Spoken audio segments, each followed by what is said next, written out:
taxonomia de Bloom é um conjunto de 3 modelos hierárquicos usados para classificar os objetivos de aprendizagem educacional em nível de complexidade e especificidade. As 3 listas cobrem os objetivos de aprendizagem nos domínios cognitivos, afetivos e sensoriais. A lista de domínios cognitivos tem sido o foco principal da educação mais tradicional e é frequentemente usada para estruturar os objetivos de aprendizagem, avaliações e atividades. Os modelos receberam o nome de Benjamin Bloom, que presidiu a comissão de educadores e elaborou a taxonomia.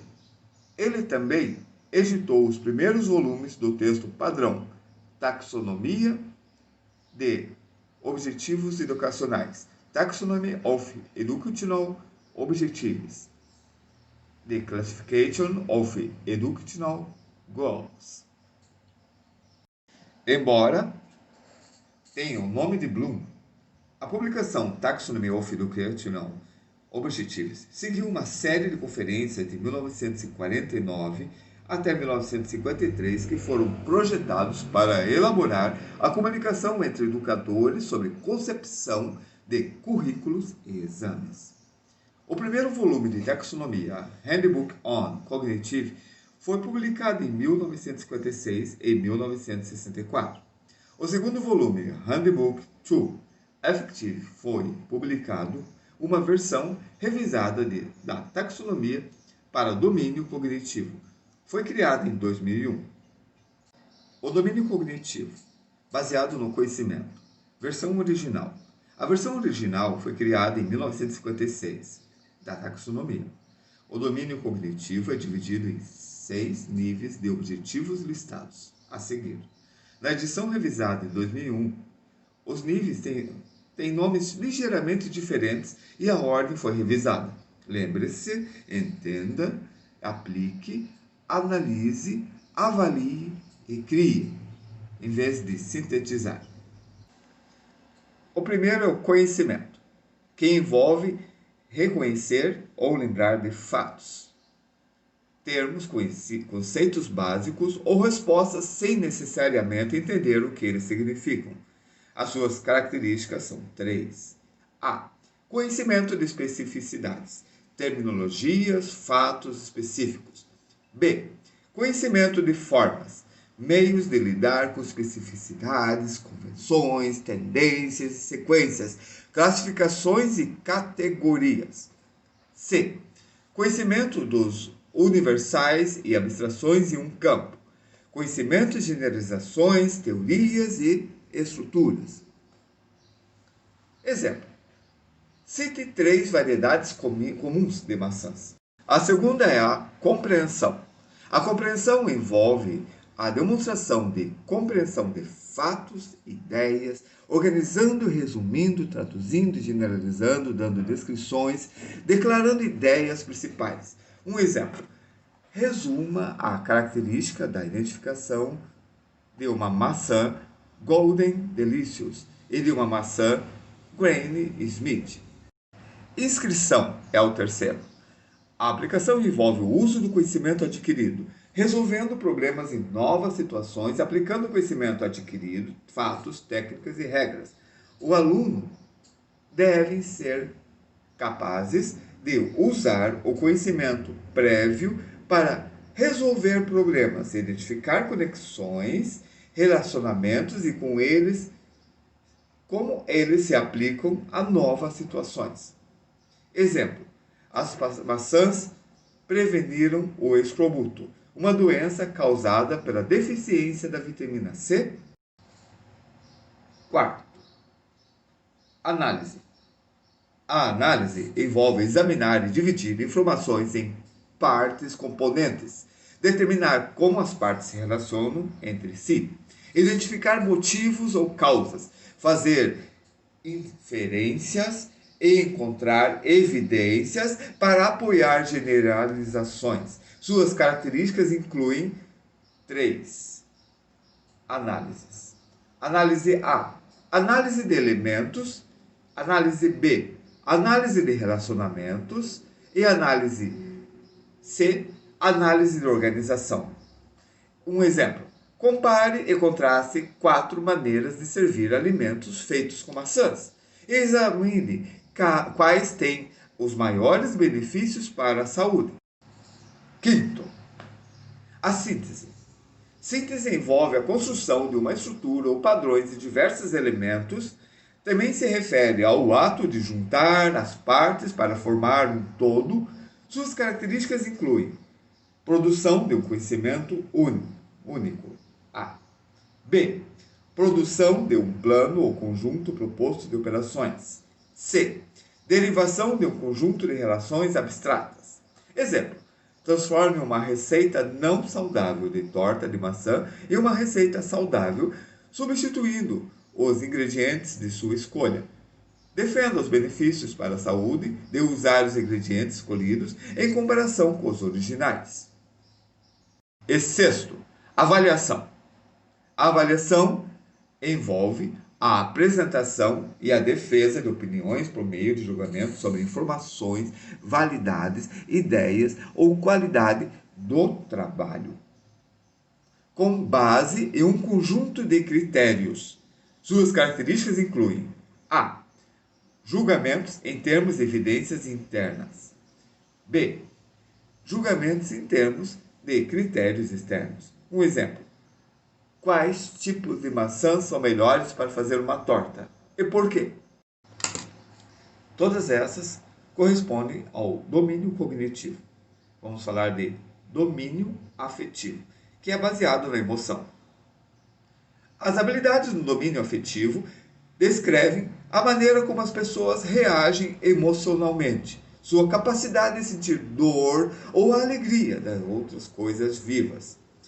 Os objetivos afetivos normalmente visam a consciência e o crescimento de atitudes, emoções e sentimentos. Existem 5 níveis no domínio afetivo, movendo-se dos processos da ordem inferior para a ordem superior, que são: primeiro, recebendo, o nível mais baixo. O aluno presta atenção passivamente. Sem esse nível, nenhum aprendizado pode ocorrer. Receber tem a ver com a memória e o reconhecimento do aluno também. Segundo, respondendo. Participar ativamente do processo de aprendizagem não apenas atende um estímulo, o aluno também reage de alguma forma. Terceiro, valorizando. O aluno atribui um valor a um objeto, ou fenômeno ou informação. O aluno associa um valor ou alguns valores ao conhecimento que adquiriu. Quarto, organizando. O aluno pode reunir diferentes valores, informações e ideias. E para acomodá-las em seu próprio esquema, o aluno está comparando, relatando e elaborando o que foi aprendido. Quinto e último nível, o aluno tenta construir o conhecimento abstrato. Vamos falar agora sobre o domínio psicomotor, que é baseado na ação. É uma habilidade no domínio psicomotor que descreve a habilidade de manipular fisicamente uma ferramenta ou instrumento com a mão, ou um martelo. Os objetivos psicomotores geralmente se concentram na mudança ou desenvolvimento de comportamento ou habilidades.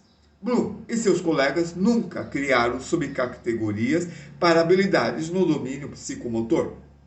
Mas, desde então, outros educadores criaram suas próprias taxonomias psicomotoras, como Simpson, em 1972, que propôs os seguintes níveis.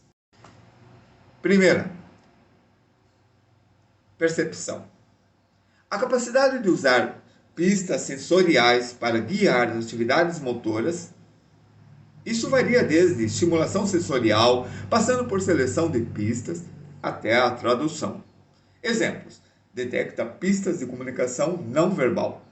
Faça uma estimativa de onde a bola cairá depois de ser lançada e, em seguida, vá para o local para receber a bola. Ajuste o calor do fogão para corrigir a temperatura pelo cheiro e o sabor do alimento. Ajuste a altura dos garfos em uma empilhadeira para comparando a posição dos garfos em relação à palete. As palavras-chave são: escolha, descreva, detecte, diferencie, distinga, identifique, isole, relacione e selecione. O segundo nível fala sobre conjunto. A prontidão para agir inclui conjuntos mentais, físicos, emocionais. Esses três conjuntos são disposições que predeterminam as respostas de uma pessoa a diferentes situações, às vezes chamadas de mentalidades. Essas substituições do psicomotor estão intimamente relacionadas com a subdivisão responder aos fenômenos do domínio afetivo. Exemplo: conhece e atua uma sequência de etapas em processos de fabricações, reconhecendo suas habilidades e limitações. Mostra o desejo de aprender um novo processo, motivação. A palavra-chave são: começa, exibe, explica, move, prossegue, reage, mostra, afirma. Voluntários. O terceiro refere-se à resposta guiada. Os primeiros estágios da aprendizagem de uma habilidade complexa que inclui imitação, tentativa e erro, a adequação do desempenho é alcançada pela prática. Exemplos: execute uma equação matemática conforme demonstrado. Siga as instruções para construir um modelo. Responda aos sinais manuais do instrutor enquanto aprende a operar uma empilhadeira. As palavras-chave são: copie, trace, siga, reaja, reproduza, responda. Quarto, mecanismo. O estágio intermediário na aprendizagem de uma habilidade complexa. As respostas aprendidas se tornaram habituais e os movimentos podem ser executados com alguma confiança e proficiência. Um exemplo: use um computador pessoal, conserte um vazamento na torneira, dirija um carro. As palavras-chave são: monte, calibre, construa, desmonte, exiba, fixa, fixa de novo, triture, aqueça, manipule, meça, conserte, misture, organize, esboce. Quinto, resposta aberta, complexa. O desempenho habilidoso dos atos motores que envolvem padrões de movimentos complexos. A proficiência é indicada por um desempenho rápido, preciso e altamente coordenado, exigindo um mínimo de energia. Essas categorias incluem desempenho sem hesitação e desempenho automático. Por exemplo, os jogadores costumam emitir sons de satisfação ou palavrões assim que acertam uma bola de tênis. Ou jogam uma bola de futebol. Porque pode dizer pela sensação do ato qual será o resultado. Um exemplo: manobrar um carro em uma vaga de estacionamento paralelo apertado. Opera um conjunto com rapidez e precisão. Mostra competência ao tocar um piano. Palavras-chave: monta, constrói, calibra, constrói novamente, desmonta, exibe, fixa, fixa novamente, tritura, aquece, manipula, mede, repara, mistura, organiza e esboça. Parece que as palavras-chave são as mesmas do mecanismo, mas terão advérbios ou adjetivos que indicam o desempenho. É mais rápido, melhor, mais preciso, etc. Adaptação. As habilidades são desenvolvidas e o indivíduo pode modificar os padrões do movimento para atender os requisitos especiais. Um exemplo: responde efetivamente às experiências inesperadas, modifica e instrui. para atender à necessidade dos alunos. Executa uma tarefa com uma máquina que não foi originalmente projetada para este propósito. A máquina não está danificada e não há perigo ao executar a nova tarefa. As palavras-chave são: adapta, altera, muda, reorganiza novamente, revisa, varia. Sétimo, originação. Criação de novos padrões e movimentos para ajustar a uma situação particular ou problema específico. Os resultados da aprendizagem enfatizam a criatividade como base em habilidades altamente desenvolvidas. Um exemplo: constrói um novo conjunto ou padrões e movimentos organizados em torno de um novo conceito ou teoria. Desenvolve um novo e abrangente programa de treinamento. Cria uma nova rotina de ginástica. A palavra-chave é: arranja, constrói, combina, compõe, cria, projeta, inicia, faz e origina. Definição de conhecimento. No apêndice do manual 1, há uma definição de conhecimento que serve como ápice para uma classificação alternativa e resumida dos objetivos educacionais. Isso é significativo, pois a taxonomia tem sido utilizada de maneira significativa em outros campos, como gestão de conhecimento, potencialmente fora do contexto. Conhecimento, conforme definido aqui, envolve a lembrança de coisas específicas e universais, a lembrança de métodos e processos ou lembrança de um padrão, uma estrutura, um ambiente. A taxonomia é definida da seguinte forma: 1,00 conhecimento, ou 1.00 conhecimento. 1.10 conhecimento de especificidade. 1.11 conhecimento de terminologia. 1.12 conhecimento de fatos específicos. 1.20 conhecimento das formas e meios de lidar com especificidades.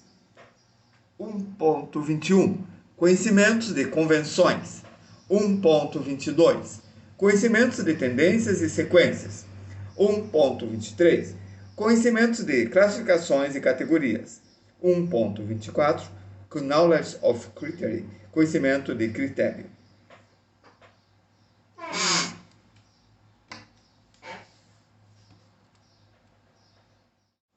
Ponto 25 conhecimento da metodologia. 1.30 conhecimento dos universais, abstrações e um campo. 1.31 conhecimento de princípios e generalizações. 1.32 conhecimento de teorias estruturais. Crítica de taxonomia. Como Morshead, em 1966, apontou na publicação do segundo volume, a classificação não era uma taxonomia construída adequadamente, pois carecia de uma lógica sistemática de construção. Isso foi posteriormente reconhecido na discussão da taxonomia original em sua revisão de 2001. A taxonomia foi estabelecida em um sistema de linhas mais sistemáticas. Algumas críticas ao domínio cognitivo da taxonomia admitem a existência dessas 6 categorias, mas questionam a existência de um vínculo sequencial e hierárquico, muitas vezes formadores de visualização a taxonomia como uma hierarquia, podem erroneamente descartar os níveis mais baixos como digno de ensino. A aprendizagem nos níveis inferiores permite a construção de habilidades nos níveis superiores da taxonomia. Em alguns campos, as habilidades mais importantes estão nos níveis inferiores, como a identificação de uma espécie de plantas e animais em um campo de história natural. O andaime institucional de habilidades de nível superior. A partir de habilidades de nível inferior, é uma aplicação do construtivismo vigotskiano. Alguns consideram os 3 níveis mais baixos como ordenados hierarquicamente, mas os 3 níveis mais altos como paralelos. Outros aprendizagens baseadas em problemas, onde o contexto do mundo real vem primeiro e a teoria em segundo, para promover a compreensão do aluno, conceito ou evento. A distinção entre as categorias pode ser vista como artificial, uma vez que qualquer tarefa cognitiva dada pode envolver uma série de processos. Pode-se até argumentar que em qualquer tentativa de categorizar bem os processos cognitivos em classificações limpas e precisas, solapa a natureza holística, altamente conectiva e interrelacionadas de cognição. Esta é uma crítica que pode ser dirigida às taxonomias dos processos mentais em geral. Taxonomia é amplamente implementada como uma hierarquia de verbos projetados para serem usados ao escrever resultados de aprendizagem. Mas uma análise de 2020, deste ano, mostrou que essas listas de verbos não mostraram consistência entre instituições educacionais e, portanto, resultados de aprendizagem que foram mapeados para um nível de hierarquia em uma instituição educacional poderia ser mapeada para níveis diferentes em outras instituições. Aplicações. A taxonomia de Bloom serve como uma espinha dorsal de muitas filosofias de ensino, em particular aqueles que se inclinam mais para a habilidade do que para o conteúdo. Esses educadores veem o conteúdo como um recipiente para ensinar habilidades. A ênfase no pensamento de ordem superior inerentes a tais filosofias, baseada nos níveis superiores da taxonomia, incluem aplicações, análise, síntese e avaliação. A taxonomia de Bloom pode ser usada como uma ferramenta de ensino para ajudar a equilibrar questões avaliativas e baseadas em avaliações em tarefas, textos, compromissos em sala de aula para garantir para todas as ordens e pensamentos sejam exercitadas no aprendizagem dos alunos. Incluem aspectos de informações, de busca de informações. Conexões entre disciplinas. A taxonomia de Bloom e a taxonomia revisada continua a ser uma fonte de inspiração para a filosofia educacional e para o desenvolvimento de novas estratégias de ensino. O desenvolvimento de habilidades que ocorrem em ordens superiores de pensamentos interagem bem com um foco global em desenvolvimento de múltiplos letramentos. A modalidade de aprendizagem no campo emergente de disciplinas integradas. A capacidade de interagir e criar mídias se basearia em habilidades do pensamento de ordem superior, análise, criação e avaliação. A habilidade do pensamento de ordem inferior, conhecimento, compreensão e aplicação. E é isso. Nós estamos fazendo uma série de pedagogia, porque é importante para os nossos estudos termos em mente que o processo pedagógico é de grande valor no estudo das artes e no ensinamento das artes principalmente. Mas você, como artista que está fazendo a ligação desses nós, e nós que estamos ajudando essas ligações, temos que estar conscientes do processo para entender como que estamos processando e trabalharmos bem em conjuntos. Por isso, não deixe de assinar o canal e de nos seguir. Obrigado e até a próxima.